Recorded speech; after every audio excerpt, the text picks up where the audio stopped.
श्रोताओं, आप सभी को महाशिवरात्रि के पर्व की हार्दिक शुभकामनाएं। देखिए, बहुत सारे लोग यही मानते हैं कि महाशिवरात्रि भगवान शिव और माँ पार्वती के विवाह के उपलक्ष्य में मनाया जाता है, लेकिन कुछ विद्वानों का मानना है कि शिवरात्रि के दिन ही भगवान शिव ने कालकूट नामक विष पिया था, जो कि सागर मंथन के समय समुद्र से निकला था। परंतु शिव पुराण में एक शिकारी से जुड़ी कथा का वर्णन किया गया है। तो आज की इस वीडियो में हम आपको सुनाने जा रहे हैं शिव पुराण में वर्णित महाशिवरात्रि की इस कथा को। तो ओम नमः शिवाय, श्री शिवाय नमस्तुभ्यम। मैं मीनू शर्मा आप सभी का आपके अपने YouTube चैनल की कथा टीवी पर फिर से स्वागत करती हूँ। शिव पुराण के कोटि रुद्र संहिता में वर्णित इस कथा के अनुसार पौराणिक काल में किसी वन में एक भील रहता था, जिसका नाम गुरुद्रोह था। उसका परिवार बड़ा था। वह बलवान और क्रूर स्वभाव का होने के साथ ही क्रूरता पूर्ण कर्म भी किया करता था। वह प्रतिदिन वन में जाकर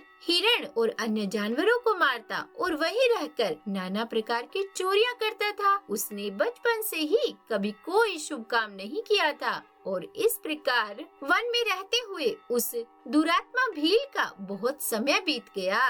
तदंतर एक दिन बड़ी सुंदर एवं शुभ कारक महाशिवरात्रि आई, किंतु वह दुरात्मा घने जंगल में निवास करने वाला था, इसीलिए उस व्रत के बारे में तो वह जानता ही नहीं था। उसी दिन उस भील के माता पिता और पत्नी भूख से व्याकुल होकर उससे खाने की मांग करने लगे। उनके बार बार याचना करने पर वह भील तुरंत धनुष लेकर वन की ओर चल दिया और हिरणों के शिकार के लिए सारे वन में घूमने लगा। देवयोग से उसे उस दिन कुछ भी नहीं मिला और सूर्यास्त हो गया। इससे उसको बड़ा ही दुख हुआ और वह सोचने लगा कि अब मैं क्या करूं, कहाँ जाऊं। आज तो कुछ भी नहीं मिला। घर में जो बच्चे हैं तथा माता पिता है उनका क्या होगा, मेरी पत्नी है उसकी क्या दशा होगी। इसीलिए मैं खाली हाथ तो घर जा नहीं सकता, मुझे कुछ लेकर ही घर जाना चाहिए। और ऐसा सोचकर वह शिकारी एक जलाशय के समीप पहुंचा और वहां पानी में उतरने का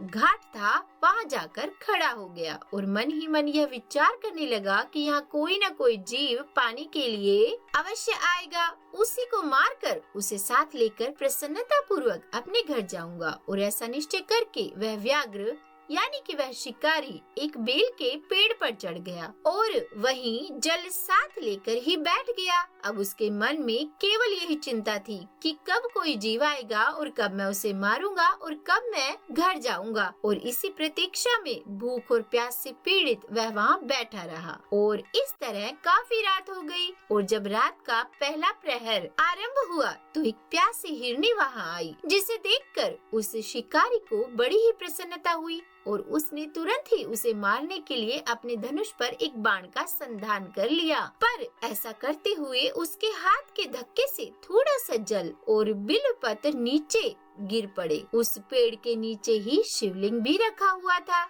जिसके बारे में वह शिकारी नहीं जानता था।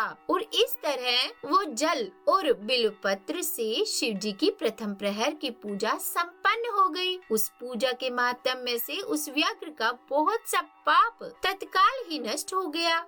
उधर वहाँ होने वाली खड़खड़ाहट की आवाज को सुनकर हिरनी ने भय से ऊपर की ओर देखा और शिकारी को देखते ही वह अत्यंत ही व्याकुल हो गई और बोली कि हे शिकारी, तुम क्या करना चाहते हो, मेरे सामने सच सच बताओ। तब उस हिरनी की वाणी को सुनकर, उस हिरनी की बातों को सुनकर शिकारी ने कहा कि आज मेरे परिवार के लोग बहुत ही भूखे हैं, इसीलिए मैं तुमको मारकर उनकी भूख मिटाऊंगा, उन्हें तृप्त करूंगा। तब शिकारी के ऐसे दारुण वचनों को सुनकर और साथ ही शिकारी को बाण ताने देख हिरनी सोचने लगी कि अब मैं क्या करूं, कहाँ जाऊं। अच्छा, कोई उपाय सोचती हूँ। और ऐसा विचार कर उसने वहाँ इस प्रकार कहा, यानी कि उसने शिकारी से कहा कि हे शिकारी, मेरे मांस से तुमको सुख होगा। इस अनर्थकारी शरीर के लिए इससे अधिक महान पुण्य का कार्य और हो ही क्या सकता है। उपकार करने वाले प्राणी को इस लोक में जो पुण्य होता है उसका 100 वर्षों में भी वर्णन नहीं किया जा सकता।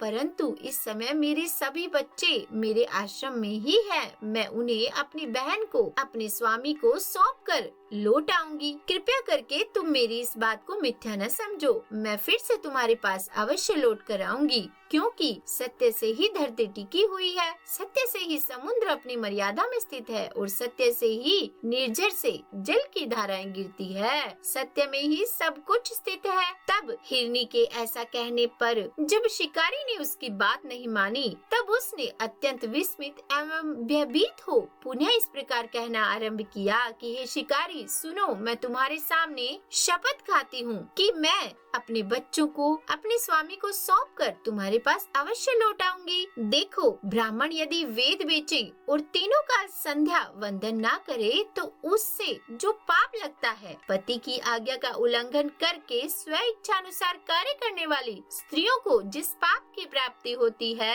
किए हुए उपकार को न मानने वाले, भगवान शंकर से विमुख रहने वाले तथा विश्वासघात और छल करने वाले लोगों को जो पाप लगता है, उसी पाप से मैं भी लिप्त हो जाऊं यदि मैं लौट कर वापस न आऊं। और फिर इस तरह की अनेक शपथ खाकर जब हिरनी चुपचाप खड़ी हो गई, तब उस शिकारी ने उस पर विश्वास करके कहा कि अच्छा ठीक है, अब तुम अपने घर जाओ। जब वह हिरनी बड़े हर्ष के साथ पानी पीकर अपने आश्रम में आई, तब इतने में ही रात का वह पहला प्रहर शिकारी के जागते जागते ही बीत गया। तब उस हिरनी की बहन, जिसका कि उस पहली हिरनी ने जिक्र किया था, उसकी राह देखती हुई जल पीने के लिए वहां आ गई। उसे देखकर भील ने फिर से बाण को तरकश से खींचा और ऐसा करते हुए फिर से पहले ही की तरह भगवान शिव के ऊपर जल और बिल्व पत्र गिरे और इस प्रकार भगवान शिव की दूसरे प्रहर की पूजा भी संपन्न हो गई। यद्यपि यह पूजा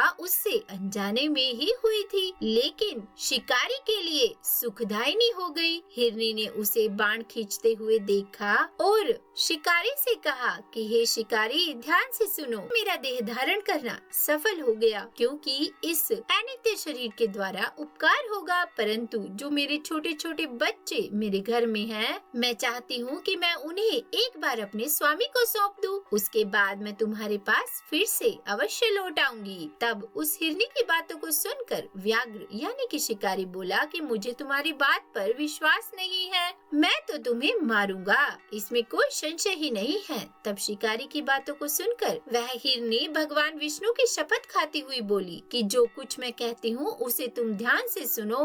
यदि मैं लौट कर न आऊं तो अपना सारा पुण्य हार जाऊं, क्योंकि जो वचन देकर उससे पलट जाता है वह अपने किए हुए सभी पुण्यों को गंवा देता है। जो पुरुष अपनी विवाहिता स्त्री को त्याग कर दूसरी के पास जाता है, वैदिक धर्म का उल्लंघन करके कल्पित धर्म पर चलता है, भगवान विष्णु का भक्त होकर भगवान शिव की निंदा करता है, माता पिता की निधन तिथि को श्राद्ध आदि न करके उसे सूना बिता देता है तथा मन में संताप का अनुभव करके अपने दिए हुए वचन को पूरा करता है, ऐसे लोगों को जो पाप लगता है वह मुझे भी लगे यदि लौट कर न आऊं। तब उस हिरनी की बातों को सुनकर शिकारी ने कहा कि ठीक है, जाओ।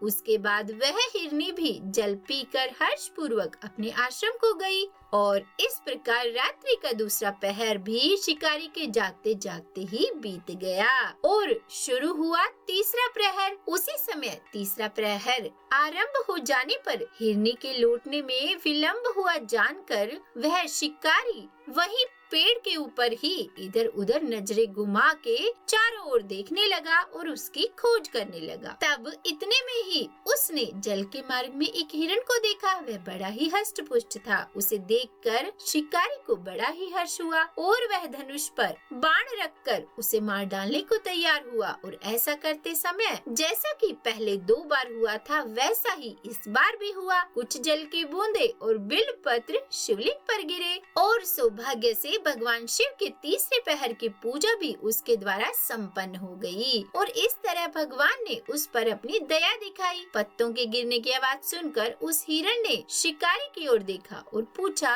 कि तुम क्या कर रहे हो? तब शिकारी ने कहा कि मैं अपने कुटुंब को भोजन देने के लिए तुम्हारा वध करूंगा। तब शिकारी की बातों को सुनकर हिरण के मन में बड़ा ही हर्ष हुआ और वह तुरंत बोला कि मैं धन्य हूँ, मेरा हष्ट पुष्ट शरीर होना होना सफल हो गया, क्योंकि मेरे शरीर से आप लोगों की तृप्ति होगी। जिसका शरीर परोपकार के काम में नहीं आता, उसका सब कुछ व्यर्थ चला जाता है। जो समर्थ रहते हुए भी किसी का उपकार नहीं करता, उसकी वह सामर्थ्य व्यर्थ चली जाती है और वह परलोक में नरकगामी होता है। परंतु एक बार के लिए मुझे जाने दो, मैं अपने बालकों को उनकी माता के हाथ में सौंपकर और फिर उन सब को धीरज बंधाकर तुम्हारे पास वापस लौट आऊंगा। और उसके ऐसा करने पर वह शिकारी मन ही मन बड़ा ही विस्मित हुआ। उसका हृदय कुछ शुद्ध हो गया था और उसके सारे पाप अब नष्ट हो चुके थे। उसने हिरन से कहा कि जो यहाँ आए वे सब तुम्हारी तरह ही बातें बनाकर चले गए, परंतु वे अभी तक यहाँ नहीं आए हैं, वापस नहीं लौटे हैं। हे हिरन, तुम भी इस समय संकट में होने के कारण झूठ बोल रहे हो और झूठ बोलकर तुम भी चले जाओगे। फिर आज मेरा जीवन निर्वाह कैसे होगा? तब शिकारी की बातों को सुनकर हिरण बोला कि हे शिकारी, जो कुछ तुमने मेरे मुख से सुना वो असत्य नहीं है, सारा वचन सत्य है। यह सारा चराचर ब्रह्मांड सत्य से ही टिका हुआ है। जिसकी वाणी झूठी होती है उसका पुण्य उसी क्षण नष्ट हो जाता है। तथापि हे शिकारी, तुम मेरी सच्ची प्रतिज्ञा सुनो। संध्या काल में मैथुन तथा शिवरात्रि के दिन भोजन करने से जो पाप लगता है, झूठी गवाही देने, धरोहर को हड़प लेने तथा संध्या न करने से द्विज को जो पाप लगता है, वही पाप मुझे भी लगे यदि मैं वापस लौट कर आऊं। जिसके मुख से कभी शिव का नाम नहीं निकलता, जो सामर्थ्य रहते हुए भी दूसरों के उपकार नहीं करता, पर्व के दिन श्रीफल तोड़ता, अक्ष भक्षण करता तथा शिव की पूजा किए बिना और भस्म लगाए बिना भोजन कर लेता है, उन सब का पातक मुझे लगे यदि मैं लौट कर न आऊं। तब उसकी इन बातों को सुनकर उस शिकारी ने कहा कि ठीक है, तुम भी जाओ, पर शीघ्र लौटना। तब शिकारी के ऐसा कहने पर हिरण पानी पीकर चला गया। वे सब अपने अपने आश्रम पर मिले। तीनों ही प्रतिज्ञाबद्ध हो चुके थे और आपस में एक दूसरे के वृत्तांत को भली भांति सुनकर सत्य के पास से बंधे हुए उन सब ने यही निश्चय किया कि अब उन तीनों को ही वहाँ अवश्य जाना चाहिए। और इस निश्चय के बाद वहाँ बालकों को आश्वासन देकर वे सब के सब जाने के लिए उत्सुक हो गए। उस समय उस हिरनी ने अपने स्वामी से कहा कि आपके बिना यहाँ बालक कैसे रहेंगे? हे प्रभु, मैंने सबसे पहले वहाँ जाकर प्रतिज्ञा की है, इसीलिए केवल मुझको जाना चाहिए, आप दोनों यही रहिए। उसकी ये बातें सुनकर छोटी हिरनी बोली कि मैं तुम्हारी सेविका हूँ, इसीलिए इस वक्त मैं वहाँ चली जाती हूँ, तुम यही रहो। यह सुनकर हिरण बोले कि मैं ही वहाँ जाता हूँ, तुम दोनों यहाँ रहो, क्योंकि बच्चों की रक्षा माता से ही होती है। तब अपने स्वामी की बातों को सुनकर दोनों हिरनी बोली कि हे प्रभु, पति के बिना इस जीवन को धिक्कार है। तब उन सब ने अपने बच्चों को सांत्वना देकर उन्हें पड़ोसियों के हाथों में सौंप दिया और स्वयं शीघ्र ही उस स्थान को प्रस्थान किया जहाँ वह शिकारी उनकी प्रतीक्षा में बैठा था। उन्हें जाते देख उन सब के बच्चे पीछे पीछे चले आए। उन्होंने यह निश्चय कर लिया था कि माता पिता की जो गति होगी वही हमारी भी होगी। और फिर उन सब को एक साथ आया हुआ देख शिकारी को बड़ा ही हर्ष हुआ। उसने धनुष पर बाण रखा। उस समय पुनः जल और बिल्वपत्र भगवान शिव के ऊपर गिरे, जिससे भगवान शिव के चौथे प्रहर की पूजा भी समाप्त हुई, संपन्न हो गई। और उस समय उस शिकारी का सारा पाप तत्काल ही भस्म हो गया। और इतने में ही दोनों हिरनी और हिरण बोल उठे कि हे शिकारी, शीघ्र ही कृपा करके हमारे शरीर को सार्थक करो। उनकी इन बातों को सुनकर शिकारी को बड़ा ही विस्मय हुआ। भगवान शिव की पूजा के प्रभाव से उसको दुर्लभ ज्ञान प्राप्त हो गया। उसने सोचा कि यह हिरण ज्ञानहीन पशु होने पर भी धन्य है, जो ज्ञानहीन होकर भी अपने शरीर से परोपकार करना चाहते हैं। लेकिन धिक्कार है मेरे जीवन को, क्योंकि मैं अनेक प्रकार के कुकृत्य से अपने परिवार का पालन करता रहा। और फिर ऐसा सोचकर उसने अपने बाण रोक लिए और उन मृगों से कहा कि वे सब धन्य हैं तथा उन्हें वापस जाने दिया। उसके ऐसा करने पर भगवान शंकर ने प्रसन्न होकर तत्काल उसे अपने दिव्य स्वरूप का दर्शन करवाया तथा उसे सुख समृद्धि का वरदान देकर गुह नाम प्रदान किया। मित्रों, यह वही गुह था जिसके साथ भगवान श्री राम ने मित्रता की थी। तो प्रिय दर्शकों, यह थी महाशिवरात्रि की कथा जो यहीं समाप्त होती है। अगर आपको ये कथा पसंद आई हो तो इसे ज्यादा से ज्यादा लाइक करके शेयर कर दीजिएगा और साथ ही ऐसी पौराणिक कथाओं के बारे में जानने के लिए हमारे चैनल को सब्सक्राइब कर लीजिएगा। तो आज की वीडियो में बस इतना ही। अब इजाजत दीजिए। आपका बहुत बहुत धन्यवाद।